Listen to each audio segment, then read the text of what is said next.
Good evening friends, how are you.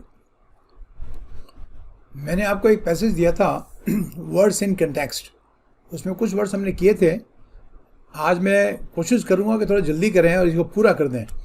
इसका करने का तरीका, इसका महत्व भी मैं आपको समझाता हूँ। ये जो पूरा पैसेज है जिसकी पीडीएफ फाइल में उसमें आपको अपलोड कर चुका हूँ, लेकिन मैं अभी दूसरे करूँगा, उसमें थोड़े चेंजेस किए हैं। ठीक है, इसमें कुछ वर्ड्स हाईलाइटेड हैं जिनके अर्थ हमने समझने हैं। ठीक है, जैसे टेकन अबैक है, स्टन है, स्टन्ड है, स्टप्ड है, स्टार्टल्ड है, गिव, डम फाउंड, डम स्ट्रक, ये सारे है ना। और ये वीडियो अपलोड करने के बाद में फिर मैं टेलीग्राम पे इसकी जो एक मैंने कॉपी तैयार की है ब्लैंक की, ठीक है, एक बार आपको झलक दिखा देता हूँ उसकी। इस तरह की दिखा दे रहा है आपको। इस सब में जहाँ जहाँ हाईलाइटेड वर्ड थे, जो इम्पोर्टेंट वर्ड्स थे, मैंने सारे ब्लैंक बना दिए हैं। ये एक मेरा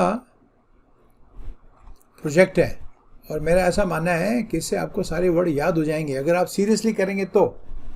मेरे साथ पढ़ने का काम बच्चों उन्हीं का है जो सीरियस हैं। जो ऐसे ही काम चला रहे हैं उनका काम नहीं चलेगा। ठीक है, आपको पढ़ने, वैसे भी आप लोग वैसे भी पढ़ने की हैबिट में नहीं हो, जबकि आपको खूब पढ़ना चाहिए। इंग्लिश तभी अच्छी होती है कि जब आप खूब पढ़ते हैं, अखबार इंग्लिश का, मैगजीन इंग्लिश की, नॉवल इंग्लिश के। ठीक है, जब भी आपको पढ़ने का मौका मिले आप इंग्लिश में पढ़ें, तब तो इंग्लिश सुधरती है। ग्रामर पढ़ के अंग्रेजी कभी सुधर नहीं सकती, ये भी एक फैक्ट है। सेंटेंस करेक्शन आपको आ जाएंगे, बाकी कुछ नहीं आएगा। तो इंग्लिश में चारों तरफ का विकास के लिए बहुत ज़रूरी है कि ये भी काम आपको करने पड़ेंगे।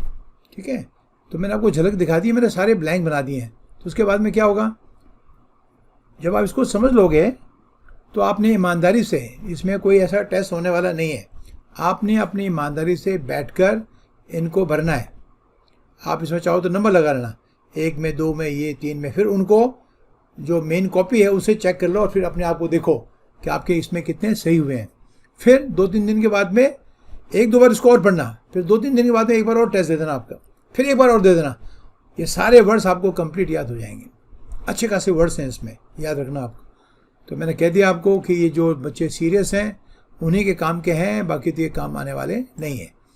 आप मेरे ख्याल से आप समझ गए होंगे, ये बहुत बहुत इंपॉर्टेंट एक्सरसाइज है। ठीक है, और सब ने फिर 2-3 दिन के बाद में कमेंट सेक्शन में मुझे बताना कि आपने ऐसे टेस्ट किया था और इतने वर्ड्स थे, गिन लेना, मैंने नंबर नहीं लगाए इसमें, और इसमें से मेरे इतने ठीक हुए हैं। ठीक है, तो जितने ज़्यादा ठीक होंगे उतना बढ़िया है। तो एक बार फटाफट मेरे साथ में कीजिए। मैं आपको कई बार कहता हूँ, जब भी आप अपना मोबाइल पे यूट्यूब की वीडियो देखते हो तो पेन और डायरी अपने साथ में लेके बैठो। ठीक है, और इन सारे वर्ड्स को उतारना आपने। ठीक है, और इन वर्ड्स को नहीं उतार सकते, इनके ऊपर नंबर लगा दो, नहीं तो नंबर कहाँ से लगाओगे आप, तो उनको उतार लो। टेकन अबैक, अब इसको मीनिंग दे रखा है मैंने, we are taken aback when we see or hear something unexpected. इसका मतलब क्या हो जाता है, ये चीज़ हमको शॉक कर देती है, सरप्राइज कर देती है, स्टन कर देती है। अब स्टन का मीनिंग वही है, सरप्राइज, किसी को स्तब्ध कर देना, ठीक है ना, अब किसी को बिविल्डर कर देना, किसी को डम फाउंड कर देना। ठीक है, तो इसको मेरे साथ पढ़ो और फटाफट इसको करना हमने। We are taken aback when we see or hear something unexpected. Unexpected का तो कोई ऐसी चीज़ जिसकी अपेक्षा हमने नहीं की थी। कोई भी चीज़ अनपेक्षित देखते हैं तो एकदम अरे बाप रे, ये कब आया, कब हुआ, ऐसे। It shocks, surprises, stuns us. Stun का मीनिंग सेम है, सरप्राइज करना। ये 2 भाइयों की कहानी है। रवि बड़ा भाई है और इसमें हरी मेरे ख्याल से छोटा भाई है। ठीक है, उसको स्मोकिंग करते हुए उसके बड़े भाई ने देख लिया, तो ये कहानी मैंने ऐसे मनगढ़ंत बनाई है। ठीक है, it is a loosely knit story just to, ठीक है ना, आपका teach these words to you. This is the ultimate purpose. Story is not the ultimate purpose. Ravi was stunned, he was surprised. कब? when he saw his younger brother Harry smoking in the park. Harry was sitting on the park bench with his back towards Ravi. मतलब इसमें जो जितने भी ये word भी आ रहे हैं, he was sitting on the park bench with his back towards Ravi, हमको ये भी मुंह से नहीं निकलते हैं। तो आप जब इनको थोड़ा जोर से बोल के पढ़ोगे 2, 3, 4 बार, तो इसमें बहुत सारे सेंटेंस के कंस्ट्रक्शन भी आपको याद हो जाएंगे। इंग्लिश सीखने का सही तरीका यही होता है बच्चों, समझा रहा हूँ आपको। अनफॉर्चुनेटली हम ग्रामर ही पढ़ते रहते हैं, फिर हमको ना तो ग्रामर आ पाती है ना हमें अंग्रेजी आ पाती है। क्या कर सकते हैं आपको। अभी मैं कई बार बोलते रहता हूँ, भाई तुम पढ़ो, कुछ ना कुछ पढ़ो इंग्लिश में। ठीक है, तो हरी क्या था, हरी पार्क के बेंच बैठा हुआ था, उसकी जो पीठ थी वो अपने भाई की रवि की तरफ थी। तो हरी ने पहले सिगरेट पूरी पी ली, फिर उसने स्टब्ड आउट, स्टब्ड का अर्थ होता है, मैंने आपको बताया था कि आप जब सिगरेट को स्टब आउट करते हो तो उसको किसी नीचे कोई ठोस चीज़ पे रख के और उसको ऐसे घुमाते हो तो सिगरेट बुझ जाती है। Harry stubbed out a cigarette on the corner of the bench.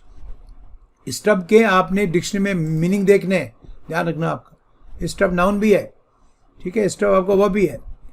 Cigarette के ठूठे समझते हो, पी के फेंक दिए, आज जले, जैसे भी हैं, तो वो भी आपके स्टब कहलाते हैं। स्टब मतलब पाँव पे ठोकर लगना भी है।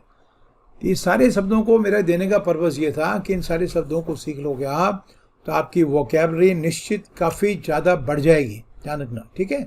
तो उसने अपनी सिगरेट बुझाई on the corner of the bench, a sound behind him, फिर उसकी हल्की सी आवाज़ आई, तो एकदम चौंक गया वो। स्टार्टल का मतलब चौंक जाना। स्टार्टल शब्द का और सरप्राइज वर्ड में बहुत फर्क है, ठीक है। सरप्राइज तो आप तब होते हो जब आपने कोई अनएक्सपेक्टेड चीज़ देखी हो, और स्टार्टल तब होते हो कि आप जब सोचते हो कि मैं अकेला हूँ, घर में कोई है नहीं, और अचानक किसी ने पीछे आके आपको गुदगुदी की, टिकल किया आपको, तो आप एकदम स्टार्टल, अरे ये कौन था, क्योंकि आपको तो ये ध्यान है कि आप तो घर में अकेले हैं, तो इसके लिए स्टार्टल कहते हैं आप, ठीक है। रात को अचानक अगर कोई साउंड हो गई तो और आप सो रहे हो तो इट विल स्टार्टल यू, ठीक है ना, आपका ये कहाँ से आ गई। एज ई टर्न अराउंड, जैसे वो घूमा देखने के लिए उसके पीछे कौन था, to see who was behind him, he saw his brother, उसने अपने भाई को देखा। अब क्या हुआ, अब तो भौंचक्का रह गया, मैं क्या बोलूँ। यू आर डम फाउंड, इसमें तो कोई बड़ा आपका डम है बच्चों, डम का मतलब होता है गूंगा, ठीक है, और फाउंड का अर्थ होता है नींव तक, आप नीचे तक गूंगे हो जाते हो, समझ आता मैं क्या कहूँ। It means confused, completely surprised, bewildered, dumbfounded. अब देखो किस तरह से ये सेंटेंस जो मैंने वर्ब की थर्ड फॉर्म से शुरू किया है, और ये एग्जाम्पल जब मैंने आपको पार्टिसिपल्स पढ़ाए थे तभी दिए थे, तभी तो कह रहा हूँ सबको पढ़ो, सब चीज़ें ठीक करोगे तब जाके आपकी अंग्रेजी ठीक होने वाली है। डम्फाउंडेड यानी वो उसके मुंह से आवाज़ निकली नहीं, उसको बिल्कुल कंफ्यूज हो गया, वो खड़ा तो हो गया और उसका मुंह अगेप था, अगेप का मतलब खुला हुआ, ठीक है। गेप वर्ड है एक जिसका मीनिंग होता है मुंह फाड़ के देखना, ठीक है। एक सेकंड मैं आपको बताता हूँ अभी। एक वर्ड है आपका गेप, गेप, तो ये कब आप करते हो, जब आप सरप्राइज होके किसी चीज़ को देखते हो। मैंने आपको पहले बताया भी है ये, ठीक है। कोई आदमी मुंह फाड़ के देख रहा था, आपने कहा what are you gaping at, तो जब बोलते रहोगे तो अपने आप आ जाएगा। हम बोलते ही नहीं है इंग्लिश को, ग्रामर के अलावा देखते नहीं है, तो कैसे हमें आएगी यार। What are you gaping at, अरे भाई तू मुंह फाड़ के क्या देख रहा है, इसका मीनिंग हो गया मुंह फाड़ के देख रहा है, तो नेचुरली कोई ऐसी चीज़ देख रहा है जो उसको बहुत ही ज़्यादा सरप्राइज कर रही है। और इसका मैंने आपको बताया था एक शानदार आपका कोलोकेशन ऑफ गेपिंग वुंड, तो ऐसा घाव जो जिसका मुंह काफ़ी बड़ा हो गया हो, ध्यान रखना आप, ठीक है। जैसे गोली लगती है, गोली बाहर निकलती है तो पीछे से वो फाड़ देती है। Bullet leaves a गेपिंग wound behind, ऐसे बोलना आना चाहिए आपको। कैसे करोगे आप बताओ, आपके ये सेंटेंस आपको ग्रामर सिखाएगा क्या, ठीक है। आप कुछ नहीं पढ़ते हो बच्चों आप। लीव्स अ गेपिंग वुंड बिहाइंड, क्या मीनिंग हो गया उसका, जब किसी गोली लगती है तो पीछे से वो, क्योंकि जहाँ वो घुसती है वहाँ तो छोटा छेद होता है, थोड़ा नॉलेज है तो ठीक है, नहीं तो मैं बता रहा हूँ उसे सीख लो। और जब गोली शरीर से बाहर निकलेगी कहीं से भी, हाथ से, पाँव से, पेट से, तो आगे से फाड़ देती है वो, ध्यान रखना, ठीक है। अब bullet leaves a गेपिंग wound behind, जब गोली लगती है तो पीछे से वो बहुत, ठीक ना, एक चौड़ा घाव छोड़ देती है, इसका मीनिंग ये, ठीक है। तो आप किसी चीज़ को अगेप होके देख रहे हो, ठीक है, और ये गैप नहीं है, गेप है, याद रखना। इसी एक ही फैमिली का वर्ड है गैप, उस गैप का दोनों का अंतर, ये दोनों टेबलों के बीच में गैप ज़्यादा है, वो तो गैप हो गया, ये गेप हो गया, ध्यान रखना चाहिए, हाँ। और इसमें अगेप आपका माउथ अगेप कहोगे तो वो आपका एडजेक्टिव होता है जो नाउन के बाद में आता है, याद रखना। ये भी अगेप माउथ नहीं होता कभी भी, जो चीज़ें हैं उसमें से ग्रामर भी सीखो। अगेप ऐसा एडजेक्टिव है which comes after the noun it describes, ध्यान रखना। अगेप माउथ नहीं होता है, माउथ अगेप होता है। ऐसे बहुत सारे वर्ड हैं, एडजेक्टिव पढ़ाऊंगा तो आपको डिटेल पढ़ाऊंगा। अ पर्सन बिकम्स डम्फाउंडेड, आदमी डम्फाउंडेड कब होता है, when he is completely amazed, जब वो बहुत ज़्यादा चौंक जाता है, आश्चर्यचकित हो जाता है, डम स्ट्रक हो जाता है, गूंगा हो जाता है। किसी चीज़ ऐसा लगता है कि किसी चीज़ का आघात हुआ और वो गूंगा हो गया। ठीक है, जब कोई बोल नहीं पाता है, उसके समझ में कुछ नहीं आता है, तो उसको कहते हैं he was dumbstruck when he was asked this question. ऐसे आपको क्लियरली बोला आना चाहिए। Your mouth is agape when it is open in bewilderment, आश्चर्य, सरप्राइज, तो शानदार वर्ड है बिविल्डर। ठीक है, इसका वर्ब भी है बिविल्डर। शब्दों को डिक्शनरी में देखना है, देखो इनसे और क्या शब्द बने हुए।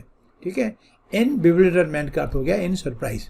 ठीक है, सुनते रहो, इसको पॉज करो। ठीक है, उसके बाद में इसको नोट करो, ये सब काम करने पड़ेंगे आपको। Ravi was also nonplussed, bewildered, dumbstruck, dumbfounded, nonplussed, ये सब एक दूसरे के सिनोनिम्स हैं। If you are nonplussed you are completely confused and you do not know what to say, what to do. अब मैंने meaning लिखा भी है। A person is nonplussed when he does not know how to react. प्रतिक्रिया कैसे दूं, भाई को गुड मॉर्निंग बोलूं, क्या करूं यार, समझ नहीं आ रहा है, हाँ बोलूं क्या। तो आदमी नॉन प्लस कब होता है, when he does not know how to react due to surprise और शॉक। हो गया बच्चों, अब आगे चलिए। हरी ऑल्सो स्टेड, स्टेड को घूर के देखना, at his brother without batting his eyelid. If your eyes are not batting, तो आप पलके नहीं झपका रहे हो, you are not fluttering them. ठीक है, बड़ा शानदार वर्ड है बैट। ठीक है, बैट का मतलब चमगादड़ भी होता है, बैट का मतलब बल्ला भी होता है, बैट का मतलब बैटिंग करना भी होता है, और आइज को बैट करने का तो पलकों को झपकाना। ठीक है, और वो हरी बेचारा, वो भी आपका तो he was also bewildered completely, तो बिना आंखें झपकाए देख रहे, ये क्या देख रहा है, वो उसका छोटा भाई सिगरेट पी रहा है। If you do not bat your eyes you do not Flutter them. Flutter समझ गया बच्चों, आंखों को झपकाना।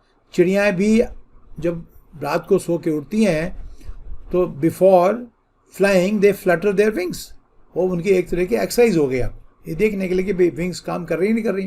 ये तो बाहर कूद जाए और पता लगा विंग्स तो जाम हो रखी हैं ठंड के मारे और मर जाए टकरा के हो। ठीक है, इन लिटरल सेंस, लिटरल का मतलब शाब्दिक अर्थ में फ्लटर करना, उनको आप पलकों को झपकाना।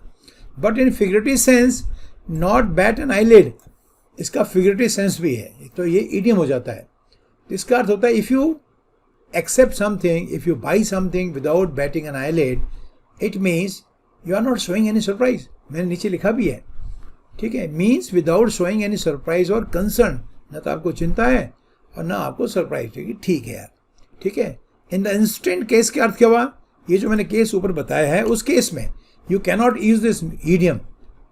अरे भाई उसके लिए थोड़ी कह सकते हो कि he looked at his brother without batting an eyelid, ये मैं बोल रहा हूँ, समझ आया आपका। लेकिन इसका प्रयोग कहाँ करना आपने, वो मैंने आगे उदाहरण दिया है। That is in its figurative sense. You go to a shop, मैंने उदाहरण दिया, फिर देखो, you go to a shop to buy a shirt, the shopkeeper asks ₹800 for a shirt which you think does not cost more than ₹250। आपको पता है 250 नहीं है, लेकिन 800 मांगा, 800 दे दिया आपने, और बिना सरप्राइज शो किए। नहीं तो कहते हो अरे 800, मैं 200 के कल तो 2 लाया था, 250 ले लो। इफ़ यू नो आपका do something without batting an eyelid, you don't show any surprise. अब आपने ये 800 रुपये क्यों दे दिए, उसके कारण मैंने लिखे हैं।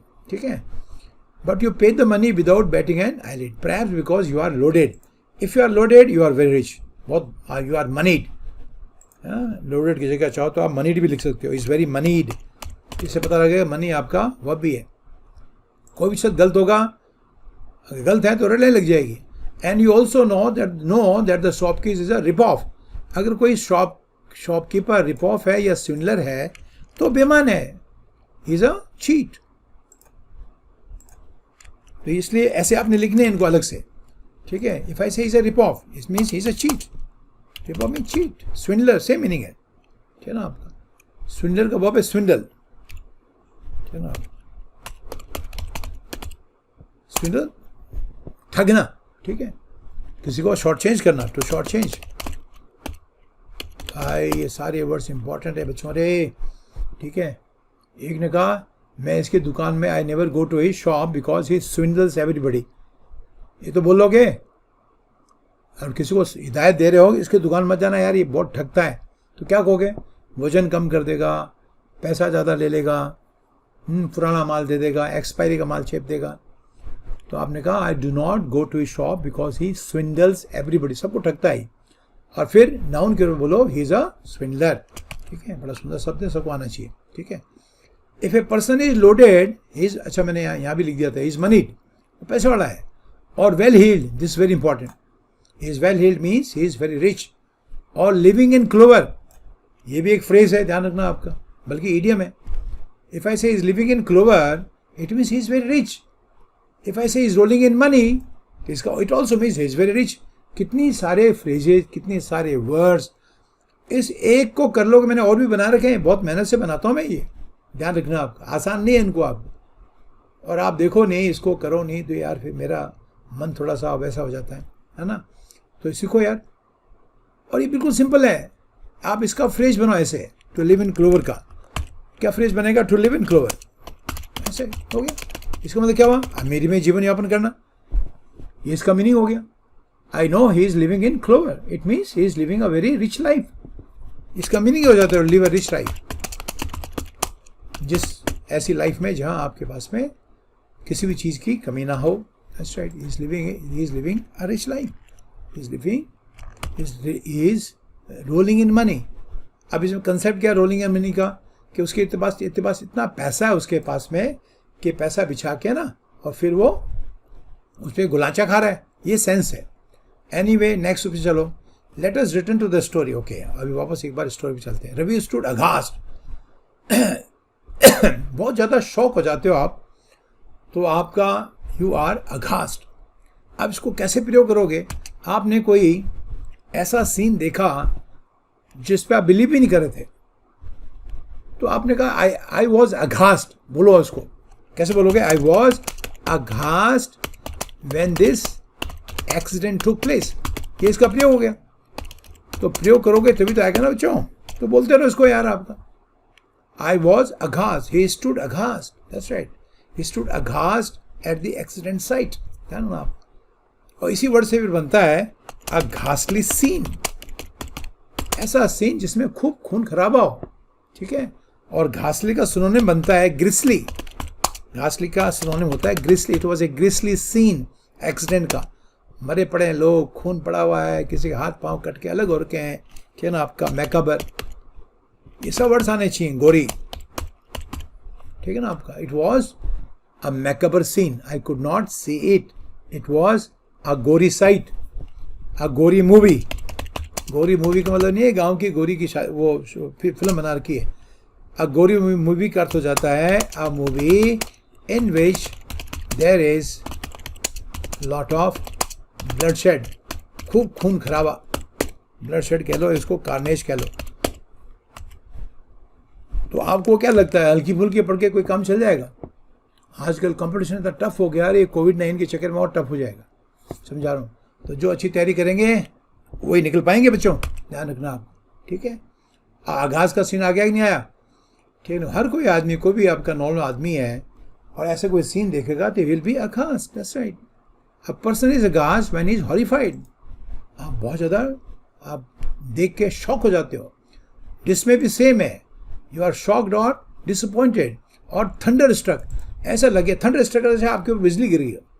आपके ऊपर जब बिजली गिरती है, हिंदी में कहावत है, उसमें मुझे ऐसा लगा जैसे मेरे ऊपर बिजली गिर गई। बिजली गिरी तो आप जड़ हो जाते हो, आप जड़ हो जाते हो, आपके सोचने समझने की शक्ति खत्म हो जाती है। ठीक है ना, वो स्थिति आपकी हॉरिफाइड होने की है। इसमें डरने का सेंस नहीं है, डर भी है नहीं, ज़्यादा सरप्राइज का है ना आपका, चिंता का है। डिस्मे का तो होता है वरीड, याद रखना। और इसके बहुत सारे प्रयोग हैं, फिर कभी दूंगा, अभी तो ये बहुत लंबा हो जाएगा। ठीक है, डिस्मे नाउन भी है, डिस्मे वो भी है, पर डिस्मे देखना, फिर पूछूंगा आप लोगों को एक बार। ठीक है, और थंडर स्ट्रोक का भी इस्तेमाल करो। ठीक है, ठीक है। He did not believe his eyes, ऐसा होता है इसका एक्शन रिएक्शन, ऐसा होता है। तो रवि को अपनी आंखों पे विश्वास नहीं हुआ कि यार ये हरी मेरा छोटा भाई सिगरेट पी रहा था। It took him good 10 minutes. अब देखो गुड का प्रयोग, गुड का मतलब हमेशा गुड नहीं होता है, ध्यान रखना। इसका गुड का अर्थ होता है नॉट लेस देन। इस गुड का अर्थ क्या है? It took me good 20 minutes to reach there, means not less than 20 minute, पूरे 20 मिनट लगे मेरे को। आप बात समझ आ रही नहीं आ रही है? कभी फिल्म में आ गया तो क्या भरोगे, गुड तो कभी भरोगे नहीं इसमें आप, ये बता रहा हूँ आप लोगों को। गुड का अर्थ तो ये कि एक ही सीखा हुआ है। गुड का मतलब अच्छा एडजेक्टिव, अरे गुड नाउन भी है, एडजेक्टिव भी है, और गुड का यहाँ पर मीनिंग बिल्कुल डिफरेंट है, ठीक है। Good 10 minutes means not less than 10 minutes to become his normal self. अब ये फ्रेज है to become one's normal self, यानी सामान्य स्थिति में आना। जो मैंने हाईलाइट नहीं किए बच्चों वो भी आपने सीखने हैं, sorry. To become his normal self means to become normal. तो उसको नॉर्मल होने में कोई आदमी जाए और उसको लगे, उसके जाके देखे घर में आग लगी तो क्या हो जाएगा? He will be horrified, he will be dismayed, he will be thunderstruck, and you will take him good 30-20 minutes to realise what is happening. पता लगेगा उसको। आप ये फ्रेज समझ आया कि नहीं आया? अपनी सामान्य स्थिति में आना, ये बहुत इंपॉर्टेंट चीजें हैं बच्चों, ये सीखो यार। Good does not always mean good, good का अर्थ हमेशा गुड नहीं होता अच्छा। इन दिस कंटेक्स्ट, इस संदर्भ में, it means not less than, ध्यान रखना, ठीक है। फिलअप वगैरह ध्यान रखना। It could also mean forever, good का मीनिंग फॉर एवर भी होता है। इफ आई से कि has left Jodhpur for good, it means forever, इसको लिखना ऐसे, ठीक है। For good also means forever, बहुत इंपॉर्टेंट है यह। Ravi thought at that instant, उस क्षण रवि ने सोचा, to डिसोन his brother for good, कि उसके भाई को वो डिसोन कर दे कि तेरा मेरा कोई लेना देना नहीं है। ओन का मतलब होता है किसी चीज का मालिक होना, डिसोन का मतलब क्या हो गया? छोड़ देना उसको, कि मैं मेरा तेरा कोई रिश्ता नहीं है। हिज ब्रदर फॉर गुड, हमेशा के लिए छोड़ दें उसको, सिगरेट पीता है ना like. He fought back the अर्ज, उसकी अर्ज हो रही थी। अर्ज का अर्थ होता है स्ट्रॉन्ग डिजायर। मेरे उसको भी सुनना, इसमें टाइम लगाना पड़ेगा आपको, जितना टाइम मिल लग रहा है उसके 6 गुना ज़्यादा, 10 गुना टाइम आपको लगाना है। अर्ज का अर्थ होता है स्ट्रॉन्ग डिजायर। फॉट बैक का अर्थ होता है उस पर काबू रखना। उसकी इच्छा हो रही थी कि हरी के एक जोरदार झापड़ चेप दे, ठोक दे, लेकिन उस डिजायर को उसने रोक के रखा। He fought back the urge to give Hari a resounding smack on his face. यहाँ स्मैक का अर्थ होता है झापड़, एक थप्पड़ जोरदार। रिजाउंडिंग कर दो, इसकी आवाज दूर तक जाए। रिजाउंडिंग विक्ट्री मैंने नीचे लिखा है, रिजाउंडिंग विक्ट्री भी होती है, ऐसी विक्ट्री जिसकी गूंज दूर तक जाए। It was a resounding victory for BJP in 2014 and 2019, ठीक है। हियर अर्ज मीन्स एन इम्पल्स, इम्पल्स का अर्थ होता है strong desire, a strong desire, and a smack is a slap, and if it is resounding it makes a reverberating sound. Reverberating, ये तो colocation important है, नोट करो। रेवरबरेटिंग में वर्ब है रेवरबरेट। रेवरबरेट का अर्थ होता है गूंजना, टू इको। समझ आए बच्चों? गूंजना, गूंजना, ऐसे किसी थप्पड़ टिकाओ कि उसकी गूंज उठे जोरदार। आप कैसे उसकी इच्छा हो रही थी। और साथ में लिखा है अ victory can also B resounding. एक शानदार विक्ट्री हो बच्चों तो उसको भी कहते हैं कि resounding victory. And in this context it means massive, massive means बहुत बड़ा, और डिसाइसिव, निर्णायक, और कंक्लूजन का मीनिंग भी डिसाइसिव है, ठीक है, जो निर्णायक हो। निर्णायक जीत उस जीत को कहते हैं कि जो ये सिद्ध कर दे कि ये टीम ही बेस्ट थी जो जीती, ठीक है। आगे चलिए। Hari seeing his brothers face ablaze with ire. एक चीज़ बताऊं तुम लोगों को बच्चों, इस तरह का देने का मेरा मकसद ये भी है कि पैराग्राफ का जो आपकी रीडिंग आप करते हो, समझा रहा हूँ आपका, उसमें यही तो समझना आपने, और ये आपको समझ आने लग जाएगा तो आरसी का पैसेज आप आराम से कर पाओगे। वो कोई बड़ी बात नहीं है, ध्यान रखना आपको। लेकिन लैंग्वेज की अंडरस्टैंडिंग नहीं बनाओगे तो फिर कैसे होगा?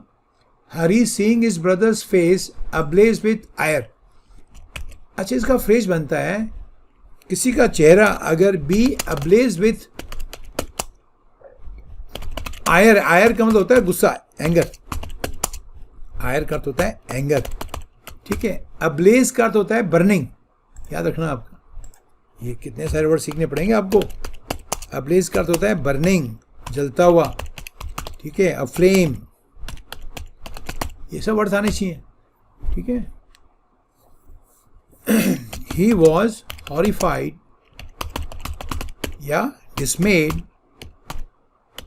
या बोलो थंडरस्ट्रक, ऐसे बोलो, सीखो, बोलना पड़ेगा ऐसे। तो इसमें मतलब क्या हुआ? अरे वो आश्चर्यचकित रह गया, भौंचक्का रह गया। कब? When he saw his house ablaze. दुर्घटना तो कभी हो सकती है ऐसे। तो अब्लेज के शानदार प्रयोग हैं, ठीक है। और कोई बगीचे में अगर खूब फूल खिले हुए हैं तो मैं वहाँ ये भी कह सकता हूँ, ठीक है, द गार्डन वॉज, बड़ा शानदार फ्रेज है, मुझे बहुत पसंद है। The garden was ablaze with poppies. Poppies समझते हो बच्चों? ये पॉपीज है ना, इसके फ्लावर बड़े सुंदर होते हैं, डोडा अफीम के पौधों के, और फूल बड़े सुंदर लगते हैं इसके। The garden was ablaze with poppies. तो पॉपीज के फूल खिले हुए थे गार्डन में, और ऐसा लग रहा है जैसे गार्डन पूरा दमक रहा हो, ठीक है। इसका एक फ्रेज और है, टू सेट समथिंग अब्लेज। इसका अर्थ किसी को आग लगाना, इसका अर्थ होता है to set something on fire. Ire शब्द जो है ना, इसका एडजेक्टिव बनता है आयरेट। आयरेट करता फ्यूरियस, एंग्री, एडजेक्टिव हो गया। आयर आपका नाउन है, ये कहाँ से निकला है? फायर से। तो फायर में से एफ हटा दो, पीछे क्या बचेगा? एफ हटा दो, एफ को हटा दो तो क्या बचेगा? आयर। तो इसलिए तो कहते हैं कि आग को, गुस्से को आग ही कहते हैं। तो फायर में से एफ निकलते पीछे आपका आयर बच गया आप, ठीक है ना। तो आयरेट का अर्थ क्या हुआ? ये फ्यूरी नहीं, सॉरी, फ्यूरियस एडजेक्टिव है ना ये, फ्यूरियस, एंग्री, ठीक है। आप दैट्स राइट। आप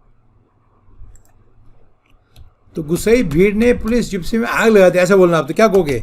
the irate crowd set the police gypsy ablaze. हो गया शानदार। आप अब इन सेंटेंस को बोलो बच्चों तो आएगा यार, नहीं तो कैसे आएगा मुझे बताओ। हाँ, सेंटेंस को बोलते हुए रहना आप,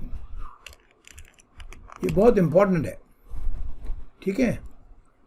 हरी seeing his brothers face ablaze with ire. जब हरी ने अपने भैया का पैसा कह रहा हूँ, क्या कहते हैं, चेहरा गुस्से से तमतमाया देखा, तो ही फेल्ट लाइक फ्लिंग। अब इसमें ग्रामर भी है, फील लाइक के बाद में जलने अपन वर्ब की आईएनजी फॉर्म इस्तेमाल करते हैं, ठीक है। उसका फ्रेज बनता है फील लाइक डूइंग समथिंग, ठीक है।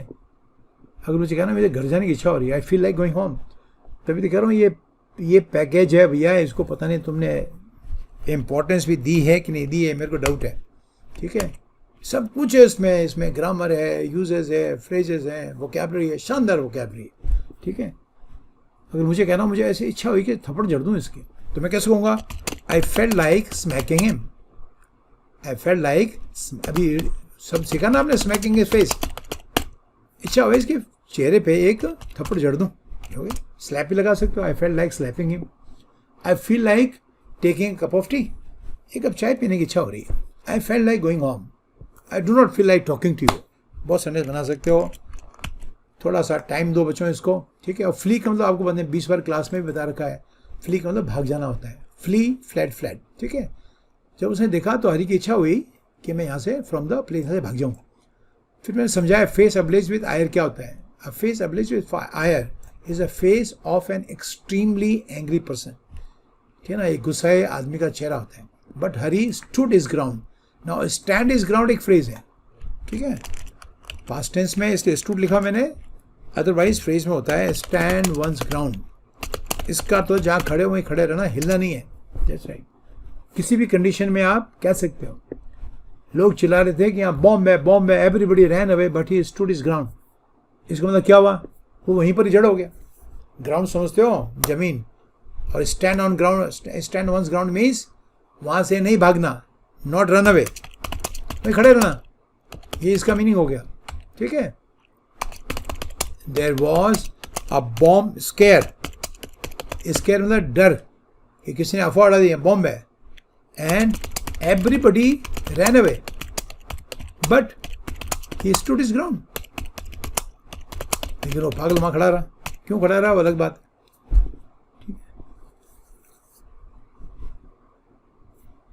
His father slapped him, but he stood his ground.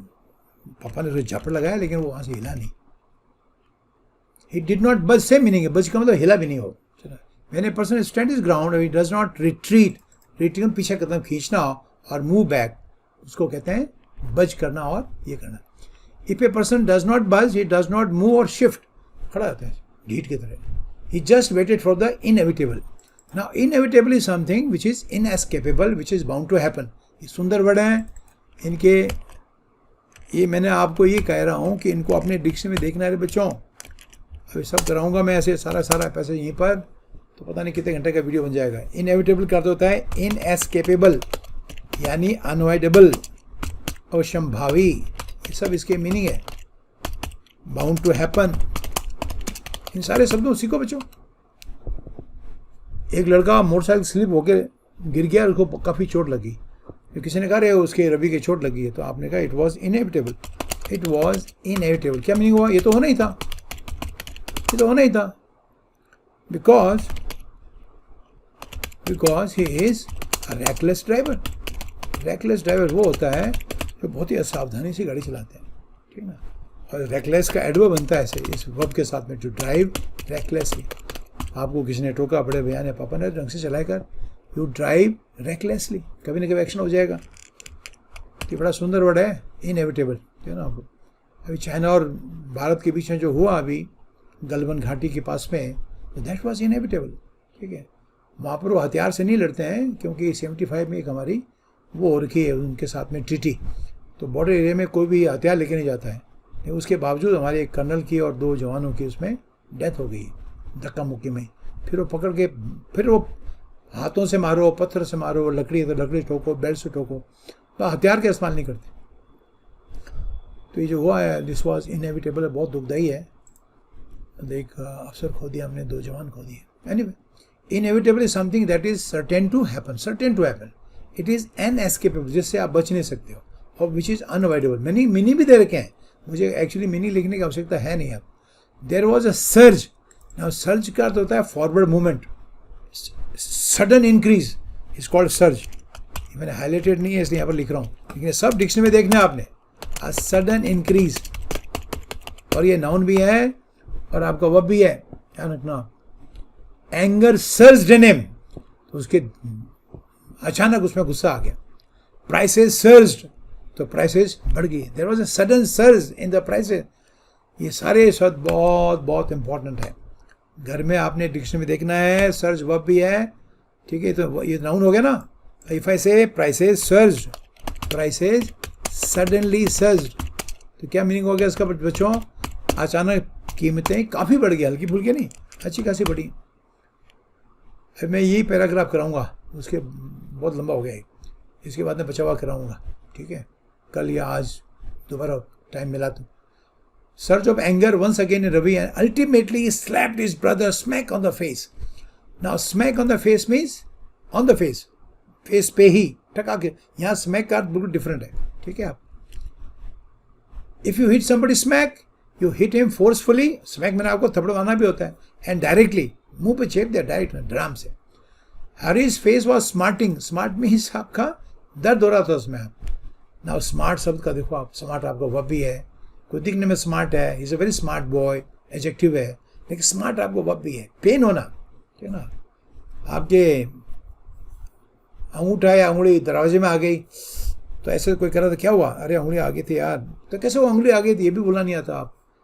तो my hand was caught in the door and it is still smarting. ये सेंट लिखो और बोलो इसको, my hand got caught in the door and it is still smarting. बोलिए, सीखिए बच्चों आपका। और अभी पेन हो रहा है यार, अभी पेन हो रहा है भाई। फ्रॉम द स्लैप, झापड़ से भी गाल में दर्द। If a part of body smarts it causes stinging pain, चना चुपता हुआ धबक दब के मारते हुए पेन है। The slap bruised his face, bruise को मतलब चोट का निशान कर देना, निशान हो गया जोर से मारी जब। Bruising means an injury appearing as a discoloured area और ए स्कार, तो एक रंग जो है आपका चेंज हो जाता है, दबा के चेपे को, तो ऐसे होगा।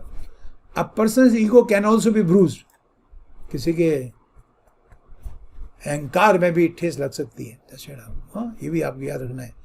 तो ब्रूज का मतलब किसी को चोट पहुंचाना, और ईगो का यहाँ पर अर्थ आपका अहंकार है, एरोगेंस है। सम पीपल्स स्किन इजीली ब्रूजेज, क्योंकि लगते ही आपके निशान हो जाता है, तो स्किन ऐसी होगी, सॉफ्ट होगी। If the area develops a raise scar, कभी कोई ठोकते हैं डंडे से तो वो स्किन जो है उभर जाती है, वो उभरी हुई स्किन इज कॉल्ड वेल्ट। कितना इंपॉर्टेंट वर्ड है, ध्यान रखना। But this word should not be confuse with wilt, ये मेरा अनुभव है, लोग इसको कन्फ्यूज करते हैं विल्ट के साथ में। तो वेल्ट और विल्ट वेल्ट नाउन है, विल्ट आपका वर्ब है।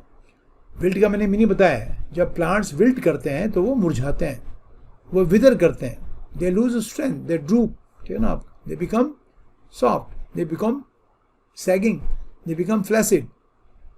Plants wilt when they are not watered और एक्सपोज टू स्ट्रॉन्ग सन। बहुत तेज धूप हो, पानी नहीं दिया हो आप तो पौधे मुरझाते हैं, उसको विल्ट कहते हैं। बड़ा सुंदर है, ठीक है। आप ही सेंटेंस बना के बोलो, the plants are wilting under this scorching sun. बड़ा शानदार सेंटेंस है ये। द प्लांट्स आर विल्टिंग, कैसे? सन के नीचे, अंडर द स्कॉर्चिंग सन। बहुत तेज धूप के नीचे प्लांट मुरझा रहे हैं, ठीक है। They are withering, drooping, sagging, becoming limp और फ्लैसिड, ठीक है बच्चों। A person also wilts, that's right. आप ये नई नौकरी लगी, खूब प्रेशर आ गया काम पे, मैंने कहा यार he is wilting under pressure, ठीक है। तो when you wilt you lose your strength, ठीक है। स्ट्रेंथ है, विगर है, जोश को, विगर को जोश कहते हैं आपका, ठीक है। तो ये था बच्चों, आज मैं इसी का इतना टुकड़ा करा रहा हूँ। अब मैं इसको पूरे को यहाँ पर लाल कर रहा हूँ, ताकि जो अगली बार करूँ आपको तो कह दूँ मैंने ये आपको करा दिया है, तरीका मैंने बता दिया है, ठीक है। इसको एक एक रोको, मैंने क्या अर्थ बताए हैं, बीच में दूसरे भी मैंने आपको लिखे हैं, उनको भी लिखो, ठीक है। स्क्रीनशॉट ले लेना सबका, इसमें मैंने समझा रखा है, वैसे कोई दिक्कत की बात नहीं है, ठीक है। तो चलो, वीडियो पसंद आए तो लाइक करें, शेयर करें, और जो मेरे चैनल पे नए हैं वो इसको सब्सक्राइब भी करें, और अपना क्या बोलते हैं, कौन सा घंटी होती है वो, है ना, बेल आइकॉन को ज़रूर एक बार वो करें, क्लिक करें। वो आए तो उसके बाद में फिर आपका उसमें ऑल आता है, उसको भी क्लिक करें ताकि मेरे नोटिफिकेशन आप तक पहुंच जाए। Thank you so much, see you in the next video.